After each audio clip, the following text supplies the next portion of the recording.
আসসালামু আলাইকুম। সবাই কেমন আছেন? আশা করি সবাই ভালো আছেন।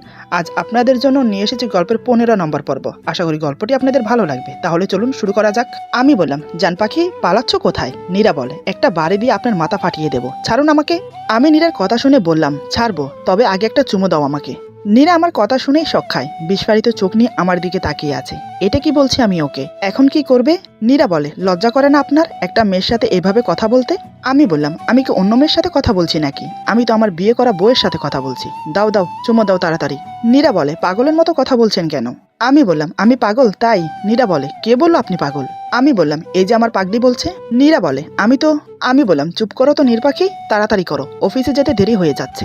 নীরা বলে, পারবো না আমি। আমি বললাম, ঠিক আছে, আমি করলে কিন্তু সহজে ছাড়বো না। নীরা বলে, আপনি পাগল করে দেবেন আমাকে। আমি বললাম, তুমি যে আমাকে পাগল করে দিচ্ছ তার বেলায়? এদিকে আমি কথা বলতে বলতে আস্তে আস্তে নীরার পেটে হাত বুলাতে থাকি। নীরা আমার হাত খামছে ধরে। আমি বললাম, এখনো টাইম আছে, তাড়াতাড়ি দাও, আমাকে কিন্তু কন্ট্রোল হারা করো না। আমার কথা শুনে নীরা আমার মাথা টেনে কপালে একটা চুমো দেয়। আমি বললাম, এটা কি হলো? নীরা বলে, দেখলেন না কি হলো, ছাড়ুন এখন। আমি বললাম, আমি খেলবো না। নীরা অবাক হয়ে বলে, কেন? এখানে কে কি খেলছে? আমি বললাম, আমার এখানে চুমো চাই। এই বলে আমার ঠোঁট দেখিয়ে দিলাম। নীরা বলে, কি? পারবো না আমি। আমি নীরাকে জাপটে ধরে ওর পেটে হাত বুলাতে শুরু করি। নীরা আমার ছোঁয়া সহ করতে পারে না, তাই সে চট করে আমার ঠোঁটে নিজের ঠোঁট ডুবিয়ে দেয়, আবার চট করেই ছেড়ে দেয়। আমার থেকে দূরে সরতে চাইলে আমি নীরাকে টেনে আবার কিস করি। আমি নীরাকে ছেড়ে দিয়ে ওর কপালে আলতো করে একটা চুমো দেই। আমি বললাম, নীর পাখি? নীরা বলে, আমি বললাম, হাত খুব জ্বলছে না? ফুপির হয়ে আমি তোমার কাছে মাপ চাইছি। আমি চাই না আমার জানটাকে কেউ কোনো রকম কষ্ট দিক। আমি আমার ফুপিকে ভালোবাসি, সম্মান করি, কিন্তু তুমি আমার জান। আমি চাই না কারো কাছ থেকে তুমি কোনো কুকথাও শোনো। আমি জানি ফুপো হয়তো তোমাকে মেনে নেয়নি, কারণ ওনার মেয়ে আমাকে বিয়ে করতে চেয়েছিল। আর ফুপি আমার খারাপ চায় না। ফুপি কিছু বললে তুমি মাইন্ড করো না, উনি যাই বলুক আমাকে বলবে। একটা কথা মনে রেখো, নিজের চাইতো আমি তোমাকে বেশি ভালোবাসি। তোমার কিছু তো অসুবিধা হোক আমি চাই না। বাসায় ভালো না লাগলে আমার কাছে চলে যাবে, বুঝলে? নীরা বলে, আমি বললাম, আচ্ছা আমি রেডি হয়ে আসি। এই বলে আমি ওয়াশরুমে চলে গেলাম। নীরা রুম থেকে বেরিয়ে এসে দেখে ফুপি মাকে ধমকাচ্ছে। নীরা মনে মনে বলে, ডাইনি বুড়িটা আবার এখানে এসে মামুনের পিছনে লেগেছে, দাঁড়াও দেখাচ্ছি। এই ভেবে নীরা রুমে এসে আমার হাত ধরে টেনে টেনে নিয়ে যাচ্ছে। আমি বললাম, আমাকে কোথায় নিয়ে যাচ্ছ? নীরা বলে, চুপ, আমার সাথে আসুন। আমি কিছু না বলে ওর সাথে গেলাম। নীরা আমাকে আড়ালে দাঁড় করিয়ে ফুপির কথা শোনাচ্ছে। ফুপি বলে, আমাকে না জানিয়ে ওই মেয়েকে বাসায় তোলার সাহস হয় কি করে তোদের? মা বলে, আমরা তো জানতাম না মিরাজ বিয়ে করেছে, আপনার ভাই মেনে নিয়েছে। তার থেকে বড় কথা হলো মিরাজ মেয়েটাকে অনেক ভালোবাসে, আর আমরা কি করতাম বলেন? ফুপি বলে, খুব পাখনা বেড়েছে তোদের ওই মেয়েকে নিয়ে, পাখনা কেটে দেবো আমি। ফুপির কথা শুনে আমি নীরার দিকে তাকিয়ে আছি, আর নীরা আমার দিকে। পরে নীরা আমাকে রুমে নিয়ে আসে। নীরা বলে, আমি কিছু মনে করিনি, উনি তো আমাকে পছন্দ করেন না, তাই এমন বলছে। কোনো ব্যাপার না, উনি আপনার কোনো ক্ষতি করবেন না, খুব ভালোবাসে তো আপনাকে। আর মামনি বা কি করবে, বারবার এমনই চলে আসছে। উনি তো মামনিকেও পছন্দ করেন না, আর আমাকেও। উনি মামনির সাথে যে বিহেভিয়ার করে আমার সাথেও করবে, এটাই সিম্পল। নীরার কথা শুনে আমার খুব রাগ হলো। আমি কিছু না বলে অফিসের জন্য বের হয়ে গেলাম। আমাকে আসতে দেখে ফুপি বলে, কিরে খাবি না? আয়, তোর জন্য বসে আছি, বৌমাকে নিয়ে আয়। আমি ফুপির কথার উত্তর না দিয়ে মাকে বললাম, মামনি নাস্তা রেডি করে নীরাকে আমার কাছে পাঠিয়ে দাও। মা বলে, আচ্ছা বাবা। ফুপি কিছু বলতে যাবে তার আগে আমি বেরিয়ে যাই। এরই মধ্যে নীরা আসে। ফুপি বলে, এই মেয়ে, তুমি ওকে কি বলেছ? নীরা বলে, কেন, আপনি কিছু করেছেন নাকি বলার মতো? ফুপি বলে, শোনো মেয়ে, বেশি বার বেরো না। তুমি কি মনে করেছো আমি কিছু বুঝি না? নীরা বলে, আপনি কি মনে করেন আমি জানি না? ফুপি, আমার কোনো ভুল হলে আমার ভুল শুধরিয়ে দিন, কিন্তু আমাকে এভাবে বকছেন কেন? ফুপি বলে, তুই? কথাটা শেষ করার আগে আমি এসে বললাম, কি হচ্ছে এখানে? নীরা বলে, না কিছু না। আমি বললাম, ফুপি, আমি তোমাকে অনেক ভালোবাসি, এমন কিছু করো না যাতে তোমার সম্মানটা আমার কাছে কমে যায়। ফুপি বলে, বাবা আমি তো শুধু। আমি বললাম, আমি যা বলার বলেছি। নীরা 5 মিনিটের মধ্যে আমার খাবার রেডি করে নিচে আসো, আমি গাড়িতে ওয়েট করছি। নীরা বলে, না আমি যাব না। আমি বললাম, রেডি হতে হবে না। এই বলে আমি নীরার হাত ধরে টানতে টানতে নিয়ে চলে গেলাম। আমি বললাম, গাড়িতে বসো। নীরা বলে, শোনেন না প্লিজ। আমি বললাম, যেটা বলছি সেটা করো। নীরা বলে, যাব না আমি। আমি বললাম, আমার রাগ বাড়িও না, চলো। নীরা বলে, দেখুন আমি পালিয়ে যাওয়ার মতো মেয়ে না, ফুপির মন আমি জয় করে নেব। আমি বললাম, তোমার কিচ্ছু করতে হবে না, কে তোমাকে মানলো না মানলো এতে আমার কিছু যাবে আসবে না। আমি তোমাকে ভালোবাসি, আর মরার আগ পর্যন্ত তোমার সাথেই থাকবো, এটাই ফাইনাল, তুমি চলো। নীরা বলে, না আমি যাব না। নীরার কথায় আমি রেগে চেঁচিয়ে উঠে বললাম, যাবি না তুই? তোর যেতে হবে না। আমি এসে যদি দেখি তোর শরীরে একটা কাটার আঁচড়ও লেগেছে, তো দেখিস কি অবস্থা করি আমি। এই বলে রাগের চোটে গাড়ি নিয়ে বেরিয়ে যাই। নীরা দাঁড়িয়ে দাঁড়িয়ে হাসতে থাকে। নীরা বলে, পাগল একটা। আমি আবার গাড়ি নিয়ে ব্যাগে চলে এসে বললাম, জেদ করছো কেন, চলো না নীর পাখি। নীরা বলে, মামনি আছে তো নাকি? আমাকে নিয়ে এত ভয় পাওয়ার কি আছে? ফুপো তো আপনার, মেরে তো ফেলবে না আমাকে? আমাকে নিয়ে ভাবতে হবে না, অফিসে যান। আমি নীরাকে জড়িয়ে ধরে কপাল একটা চুমো দিয়ে গাড়িতে উঠে যাই। আমি বললাম আমি তাড়াতাড়ি চলে আসবো জান পাখি, আমার নীর পাখিটার খেয়াল রেখো। এই বলে আমি চলে গেলাম। নীরা এখনো আমার চলে যাওয়ার দিকে তাকিয়ে আছে। তিশা এসে বলে, কি গো ভাবি? নীরা বলে, বলো ননদিনী। তিশা বলে, খুব ভালোবাসো না আমার ভাইটাকে? নীরা বলে, একদমই না। তিশা বলে, তাই? নীরা বলে, হ্যাঁ তাই। টিসু বেবি, কারণ তোমার ভাই হার্ড আমার, তাকে ভালোবাসতে যাবো কেন? তিশা বলে, এত শক্ত ভাষা বুঝি না, যাই হোক তোমার হাত ঠিক আছে তো? নীরা বলে, আমার হাতে আবার কি হয়েছে? তিশা বলে, এটা কোনো প্রশ্ন হলো? যে ফাইট আজ সকালে হয়ে গেল তোমার হাতের জন্যই তো। তুমি কি যে করো না ভাবি, গরম চা নিয়ে এভাবে কেউ নিজের সাথে এমন করে? নীরা বলে, ও কামন টিসু বেবি, চা তো গরম ছিল না। তিশা অবাক হয়ে বলে, মানে? নীরা বলে, ফুপু এতটা সময় নিয়ে চা খাচ্ছিল, চা তো ঠান্ডা হয়ে গেছে। তোমার কি ধারণা আমি এতটাই বোকা? আমার নামও নীরা। তিশা বলে, না না, তুমি তো আমার সুইট ভাবি। এরই মধ্যে আমি ফোন দিই নীরাকে। তিশা বলে, কি চালু হলো তো লাভ কল, ক্যারি অন, বলে তিশা চলে গেল কলেজে। নীরা ফোন নিয়ে রুমে গিয়ে কল রিসিভ করে। নীরা বলে, আমি বললাম, নীর পাখি কই তুমি? নীরা বলে, বিএফ এর সাথে ফুচকা খাচ্ছি। আমি বললাম, এটা কেমন কথা? নীরা বলে, মাত্র 30 মিনিট হলো আপনি অফিসে গেছেন, আমাকে তো বাসায় দেখে গেছেন নাকি? এমন সময় মা এসে বলে, কিরে মা, আসবো? নীরা বলে, হোল্ড করুন, মামনি আসো। মা বলে, আমি একটু পাশের বাসায় যাচ্ছি, একটু পরেই চলে আসবো, তুইও আমার সাথে চল। নীরা বলে, মামনি তুমি যাও, আমি আছি। মা বলে, না, তোকে একা রেখে আমি যাব না, তুই চল। নীরা বলে, তোমরা কি চাইছো বলো তো? আমি ছোট বাচ্চা, তুমি যাও, আমি বাসায় আছি। মা বলে, না, আমি তোকে একা রেখে যাব না, যে কষ্ট আমি পেয়েছি তোকে আর পেতে দেব না, জেদ করিস না, চল। আমার জরুরি দরকার না থাকলে আমি যেতাম না। নীরা বলে, মামনি প্লিজ তুমি যাও, আমার কোনো সমস্যা হবে না। নীরার কথা শুনে মা চলে গেল। নীরা বলে, হ্যাঁ বলেন। আমি বললাম, তুমি গেলে না কেন? নীরা বলে, আমার ইচ্ছে, আপনাকে বলতে যাব কেন? আমি বললাম, তাই? বাসায় আসি আজ, তোমার ইচ্ছে বের করে দেব। এখন ল্যাপটপটা অন করো, আমি ভিডিও কল দেব। নীরা বলে, কেন? আমি বললাম, নীর পাখি প্রশ্ন করো না তো, যা বলছি তাই করো। নীরা বলে, আমি পারবো না। আমি বললাম, কথা না শুনলে এখন বাসায় গিয়ে ঠাস করে একটা গালের উপর দেবো। নীরা বলে, আপনি সবসময় এমন করেন কেন আমার সাথে? আমি বললাম, আমার ইচ্ছে, 2 মিনিটের মধ্যে ল্যাপটপ অন করে কল রিসিভ করো। নীরা ফোন কেটে বিছানার উপর ফেলে দিয়ে ল্যাপটপ অন করতে করতে আমাকে গালি দিতে শুরু করে। নীরা বলে, গুন্ডা, বদমাশ, বনমানুষ, রাক্ষস, খাচ্চর পোলা, যখন তখন আমাকে বকা। চেনো না তো আমাকে, আমি যদি এই সব কিছুর প্রতিশোধ না নেই তবে আমার নামও নীরা না। নীরা ল্যাপটপ অন করার সাথে সাথে আমি কল করি। আমি বললাম, নীর পাখি?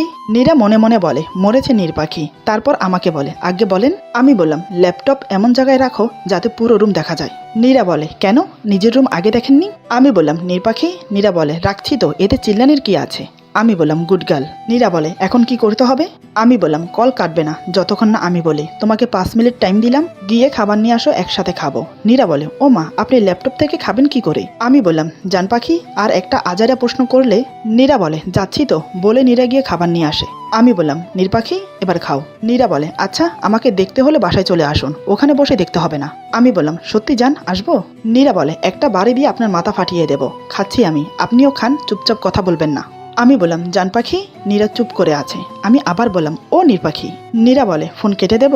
আমি বললাম, এই না না না। তারপরে নীরা খেয়ে চুপচাপ বসে আছে। ল্যাপটপের দিকে তাকিয়ে দেখে আমি মাথা নিচু করে কাজ করছি। নীরা চুপ করে উঠে ল্যাপটপের দিকে হাত বাড়ায় কল কাটার জন্য। আমি বললাম, নীর পাখি? নীরা লাফিয়ে ওঠে। আমি বললাম, জান পাখি ভয় পেয়েছো? নীরা বলে, অসহ্য লোক। এই বলে নীরা ঘর গুছিয়ে নেয়। আমি কাজ করছি আর নীরার দিকে খেয়াল রাখছি। আসলে আমি এই কাজটা করছি নীরার উপর নজর রাখার জন্য। নীরা বলে, এবার কি কলটা কাটা যাবে? আমি বললাম, না। নীরা বলে, রান্না করি কিছু, খাবেন না দুপুরে? আমি বললাম, আমি সবার জন্য খাবার নিয়ে আসবো, রান্না করতে হবে না। নীরা বলে, তো আমি কি করব? আমি বললাম, পড়া নেই তোমার? সামনে পরীক্ষা, পড়তে বসো। নীরা বলে, পড়বো না। আমি বললাম, কি? নীরা বলে, বসছি। এরই মধ্যে ফুপি রুমে আসে। ফুপি ল্যাপটপটা খেয়াল করেনি। নীরা চুপচাপ গিয়ে ল্যাপটপ আড়াল করে দাঁড়ায়। নীরা বলে, ফুপি আপনি, কিছু কি লাগবে? ফুপি বলে, তোমার সাথে আমার কিছু কথা আছে। নীরা বলে, বলুন কি কথা? ফুপি বলে, আমার মেয়েটা মিরাজকে অনেক ভালোবাসে, মিরাজকে বিয়ে করার জন্য পাগল হয়ে আছে। ও মিরাজকে ছাড়া অন্য কাউকে বিয়ে করতে রাজি না। আমি যতদূর জানি মিরাজ তোমাকে ভালোবেসে বিয়ে করেনি, জোর করে বিয়ে করেছে। তাই তুমি যদি চাও আমি তোমাকে মিরাজের কাছ থেকে অনেক দূরে পাঠিয়ে দিতে পারি, মিরাজ তোমাকে খুঁজেও পাবে না। নীরা বলে, ফুপি কি বলছেন এসব? আপনি তো ওনাকে অনেক ভালোবাসেন, তবুও ওনার ক্ষতি করতে চাইছেন কেন? উনি আমাকে অনেক ভালোবাসে। ফুপি বলে, তুমি ভুলে যাচ্ছ, মনিরা তোমার আগে মিরাজের জীবনে এসেছে। তোমাকে বলতে কষ্ট হচ্ছে আমার। মিরাজের জীবনে আমার মেয়ের একসময় সবকিছু ছিল। জানি না তোমাকে দেখার পর কি হয়েছে, আমার মেয়েটাকে কি করে ভুলে গেল। তুমি জানো আমার মেয়ের সাথে কত রাত একসাথে? কথাটা শেষ করার আগেই নীরা বলে, ফুপি। ফুপি বলে, জানি তোমার শুনতে খারাপ লাগছে, কিন্তু আমি কি করব বলো? আমার মেয়ের দিকও তো দেখতে হবে। আমার মেয়েটা তো মিরাজকে ভালোবাসে। মিরাজের যদি কোনো দুর্বলতা নাই থাকতো তাহলে মনিরা যে ওকে বিয়ে করার জন্য মরতে গিয়েছিল, তারপরও কেন আমার মেয়ের সাথে সম্পর্ক রেখেছে বলো? নীরা বলে, আপনি এসব কেন বলছেন আমাকে? ফুপি বলে, তুমি আমার মেয়ের জীবন থেকে সরে যাও, তার বদলে তুমি যা চাও তাই দেবো আমি। নীরা বলে, আমি পারবো না, বাঙালি মেয়েদের বিয়ে একবারই হয়। ফুপি বলে, পাগলের মতো কথা বলো না, তুমি কি ভেবেছো মিরাজ তোমাকে ভালোবাসে? না, তোমার উপর শুধু ওর নেশা লেগেছে। নেশা কেটে গেলে ছুঁড়ে ফেলে দেবে তোমাকে। আমার কথা শোনো, এখনো সময় আছে। তুমি কি জানো অফিসের নাম করে ও কোথায় যায়? আমার মেয়ের কাছে যায়। এখন তুমি যা ভালো বুঝো। বলেই ফুপি বের হয়ে গেল। ফুপির কথা শোনার সাথে সাথে নীরার পায়ের নিচে মাটি সরে গেল। নীরা ধূপ করে মাটিতে বসে পড়ল। এদিকে আমি সব শুনে মাথা ভোঁ ভোঁ করে ঘুরছে। আমি বললাম, নীর পাখি আমার কথাটা শোনো। নীরা উঠে ল্যাপটপের দিকে না তাকিয়েই ল্যাপটপ বন্ধ করে দিল। তারপর নীরা চুপচাপ বসে কান্না করতে থাকে। নীরা বলে, তুমি সত্যি ওই পেতনিটাকে ভালোবাসো? আমি কি সত্যি তোমার কাছে কোনো পুণ্যের মতো? ব্যবহার হয়ে গেলে আমাকে ফেলে দেবে? সত্যি কি তোমার এখনো ওই পেতনিটার সাথে সম্পর্ক আছে? তাহলে এতদিন যা ভেবেছি সব ভুল, নাকি ওই ডাইনিটা আমাকে ভুল বোঝালো? কিন্তু একটা কথা তো ঠিক, সবকিছু জানার পরে ও কেন মনিরের সাথে সম্পর্ক রেখেছে? সত্যি কি আমি ওর নেশা? ও কি সত্যি ওই শাকচুন্নির সাথে রাত? না না, ও এমনটা করতে পারে না। ও আমাকে অনেক ভালোবাসে। ওই মুটকি চালের বস্তা রাশিয়ান গাড়ি আমাকে মিথ্যে বলেছে। আমি ওর কথা বিশ্বাস করি না। কোথাও যাব না আমি। এটা আমার সংসার। সবকিছুতে শুধু আমার অধিকার আছে, শুধু আমার। মিরাজ শুধু আমার। আমি ওকে ছেড়ে কোথাও যাব না। কিন্তু ও তো সত্যিই তো আমি ওদের মাঝখানে চলে এসেছি। তাহলে তো আমারই চলে যাওয়া উচিত। কারণ একটা মেয়ে হয়ে আমি কি করে অন্য একটা মেয়ের ক্ষতি করতে পারি? আমি চলে যাব তোমার জীবন থেকে। নীরা এক রাশ কষ্ট নিয়ে উঠে ওয়াশরুমে চলে যায়। গোসল করে খুব নর্মাল একটা শাড়ি পরে নেয়। সব গহনা খুলে রেখে একদম সাদামাটা হয়ে তিশাকে ফোন দেয়। তিশা বলে, হ্যাঁ ভাবি বলো। নীরা বলে, তোমার ভাইকে দেখে রেখো। তিশা বলে, কেন, বাপের বাড়ি যাবে? নীরা বলে, না, মরতে। তিশা বলে, ভাবি ফাজলামো করো না তো, কি হয়েছে বলো। নীরা বলে, মনিরা তো তোমার ভাবি হয়ে আসবে, তখন আর আমাকে মনে পড়বে না তোমার। আমি কিছু নিচ্ছি না সাথে, সব রেখে যাচ্ছি। তোমার ভাইকে বলো আমাকে যেন না খোঁজে। এই বলে চিৎকার করে কেঁদে ওঠে। তিশা বলে, ভাবি আর ইউ ওকে? কি হয়েছে আমাকে বলো। কে কি বলেছে মনিরা আপুকে নিয়ে, সত্যিটা বলো। নীরা বলে, তোমরা সবাই ভালো থেকো। তিশা বলে, ভাবি ভাবি। নীরা ফোন কেটে দেয়। তিশা আর দেরি না করে তাড়াতাড়ি গাড়িতে উঠে বেরিয়ে আসে। নীরা কান্না করতে করতে রুম থেকে বেরিয়ে বাসা থেকে বের হতে যাবে। তখনই ফুপি বলে, তাহলে আমার কথা শুনলে, এতে তোমারই ভালো, সাথে ওদেরও। নীরা কোনো কথা বলে না। ফুপি বলে, চলো, তোমার কষ্ট করতে হবে না, আমি নিজেই দরজা খুলে দিচ্ছি। এই বলে ফুপি দরজা খুলে দেয়। নীরা বের হতে গেলেই আমি সামনে এসে দাঁড়াই। নীরা তাকিয়ে দেখে আমি মনিরার হাত ধরে আছি। এটা দেখে নীরা আরো ফুপিয়ে কেঁদে ওঠে। এরই মধ্যে মা আর তিশাও চলে আসে। ফুপি বলে, আমি জানতাম তুই আমার মেয়েকে ছাড়া থাকতে পারবি না, আয় তোরা ভিতরে আয়। আমি মনিরার হাত ধরে ভিতরে গিয়ে মনিরাকে মেঝেতে ছুঁড়ে ফেলে দেই। মনিরা ব্যথায় কুকিয়ে ওঠে। ফুপি বলে, মিরাজ এটা কি করলি? আমি কোনো কথা বলছি না। মা বলে, কি হচ্ছে এসব, কি হয়েছে? তিশা বলে, ভাবি কোথায় যাচ্ছিলে তুমি? পাগল হয়ে গেছো? তুমি জানো না ফুপি কেমন? ওনার কথা তুমি বিশ্বাস করতে গেলে কি হতো এখন? ফুপি বলে, তিশা বেশি কথা বলবি না, ছোট ছোটর মতো থাক। আমি বললাম, ও ছোট, আমি তো ছোট না, তোমার সাহস কি করে হয় নীরার কাছে ওসব কথা বলার? ফুপি বলে, কোন কথা? আমি বললাম, একদম নাটক করবে না আমার সাথে। কি ভাবো আমি কিছু জানতে পারবো না? ফুপি বলে, ওই মেয়েটা আবার তোকে কিছু ভুলভাল বুঝিয়েছে আর তুই বিশ্বাস করে নিলি? আমি ফুপির কথা শোনার সাথে সাথে ড্রয়িং রুমের কাছের টেবিলের উপর একটা লাথি মারি। আমি বললাম, ছি ফুপি ছি, এতটা নিচে নামতে পারো তুমি? আমার সত্যিই জানা ছিল না, আমার সাথে তুমি এমনটা করতে পারলে? ফুপি বলে, দেখ বাবা, তুই আমাকে ভুল বুঝছিস। মা বলে, কি হয়েছে, কেউ কিছু বলবে আমাকে? আমি বললাম, কেউ কোনো কথা বলবে না, কথা হবে আমার আর ফুপির মধ্যে। তো ফুপি, আজ তুমি কি কি যেন বলছিলে, এখন সেগুলো বলো আবার। ফুপি বলে, কি, আমি কি বলেছি? আমি বললাম, একদম মিথ্যে বলবে না, বলে দিচ্ছি। তুমি কি ভাবো আমার পিঠ পিছে এত কিছু করবে আর আমি জানতে পারবো না? ফুপি বলে, কি বলতে চাচ্ছিস তুই? আমি বললাম, আজ একটু আগে তুমি যেসব কথা আমার বইয়ের কাছে বলেছো, সেসব কথা এখন আবার আমার সামনে দাঁড়িয়ে বলবে। মনিরা বলে, মিরাজ তুই আমার সাথে এভাবে উঁচু গলায় কথা বলতে পারিস না। আমি বললাম, চুপ, আমি কি করতে পারি আর না পারি তোরা খুব ভালো করেই জানিস। সাহস কি করে হয় আমার বউকে আমার নামে মিথ্যে কথা বলার? তুমি যখন নীরাকে ওইসব কথা বলো, তখন আমি ওর সাথে ভিডিও কলে কথা বলছিলাম, তারপরেও বলবে আমি মিথ্যে বলছি? ফুপি বলে, মিরাজ। আমি বললাম, চুপ, একদম চুপ, প্রমাণ করো সব। তারপর নীরাকে উদ্দেশ্য করে বললাম, নীর এখানে এসো। নীরা চুপচাপ দাঁড়িয়ে আছে। আমি নীরার হাত ধরে নিয়ে এসে ওদের সামনে দাঁড় করিয়ে দিই। মনিরা বলে, কি প্রমাণ দেব?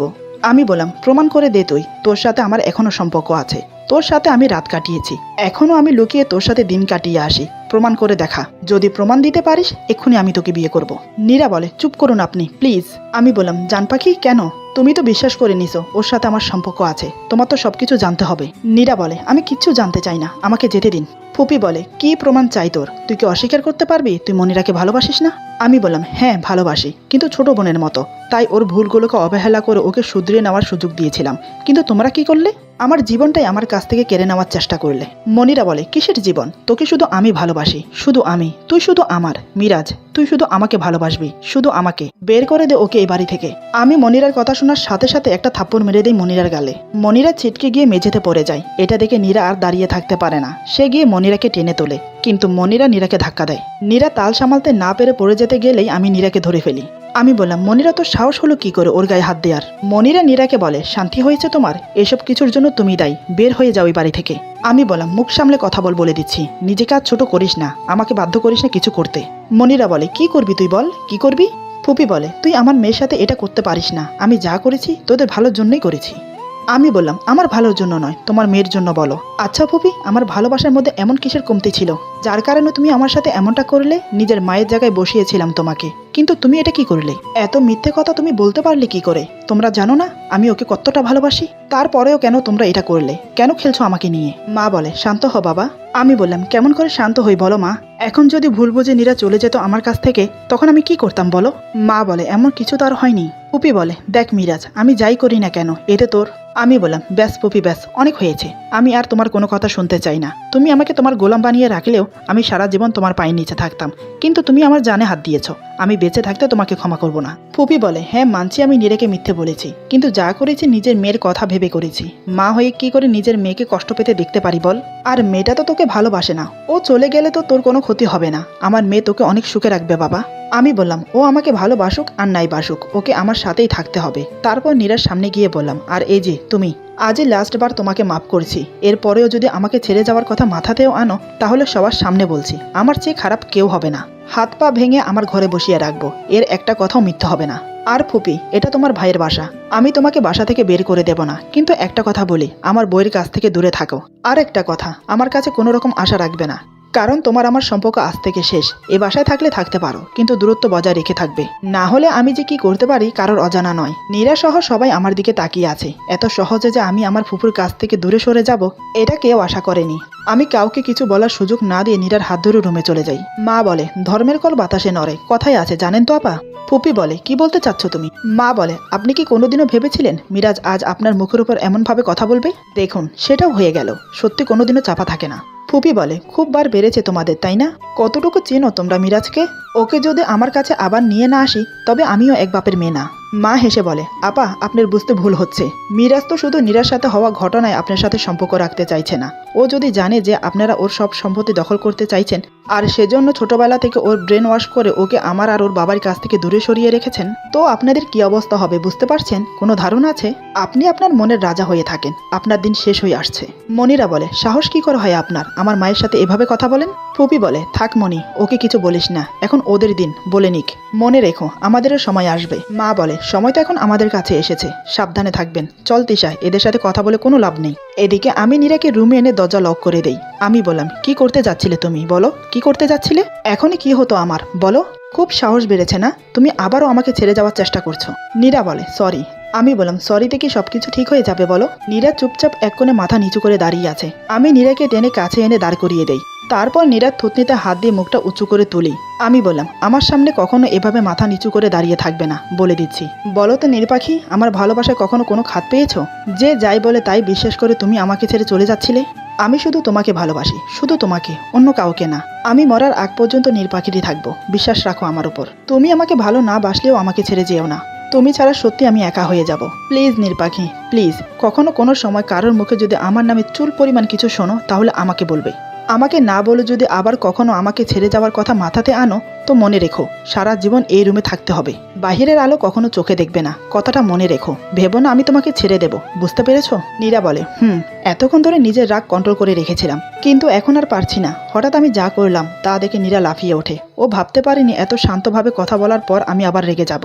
ও কি করবে ভেবে পাচ্ছে না। এরপর যা হলো, আজকের গল্প এখানে সমাপ্ত। গল্পের বাকি অংশ পেয়ে যাবেন আগামী পর্বে। সবাই ভালো থাকবেন, সুস্থ থাকবেন, আল্লাহ হাফেজ।